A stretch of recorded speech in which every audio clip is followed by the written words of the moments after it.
I'm Nick Jackson and I work in the digital team at Hollard Insurance. The main function is the maintenance of the website, but there are also marketing activities, online marketing activities, Mobi site, and we play a certain role in consulting to business units on best practice and what they can do in digital, as well as to Hollard's partners and brokers. Nick, are there any digital marketing campaigns that are interesting you? I'm seeing that digital's getting more transparent. People, I try and make the distinction between advertising and marketing. Advertising is more of a pay and spray approach, but I think it gets more interesting where you start to identify your audience better, build up trust with them, be useful to them. And I do see that coming in a little bit better.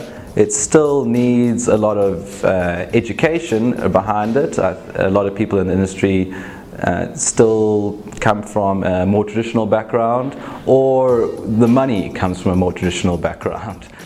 You just mentioned money. Is it moving into digital, or is that a fallacy?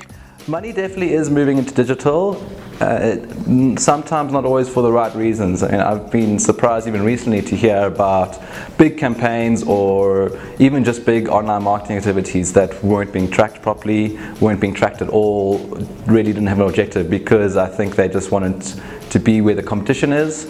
And we all know that that is really just a pay and spray approach, which is not going to give you any measurable return because you don't know what you're measuring.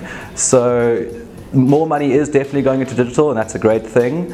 But it doesn't necessarily need to be, because money could just be spent more wisely. Can we safely assume that for you, digital is all about measurement?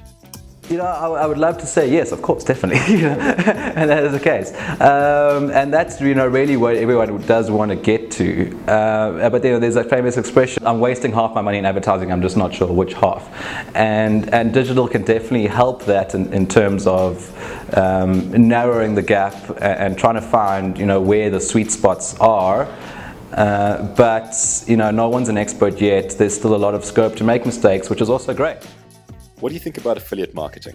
The problem that I think a lot of brands have is that you don't know where your banner is going, or what type of content is going to end up next to. And we've seen funny examples in the news where there's a story about a building on fire, and there's a totally inappropriate advert next to that.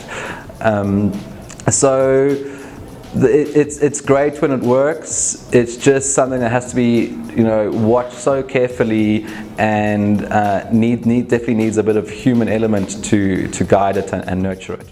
In your opinion, where's the value in social media? Well, the beautiful thing about social media is that it's one-to-many and at the same time one-on-one. So you get to be useful to your audience, be useful to one of your customers, and at the same time it's like talking in a room full of your customers. And so you get to really educate people on your products, build up trust with them, and that can lead not only to leads and sales and all the things we want it to, but it just leads to trust and awareness and feedback that can be taken into business, and that's another place where measurement can come into, not necessarily digital measurement, but just have I addressed the needs of my customers? And social media goes more and more towards that, and once you build that up, that trust up, you then you've got a captive audience that you can have fun with. You can the options are really endless. This interview was brought to you by the OfferForge Advertising Network. See what we can do for you. Visit us on www.OfferForge.com.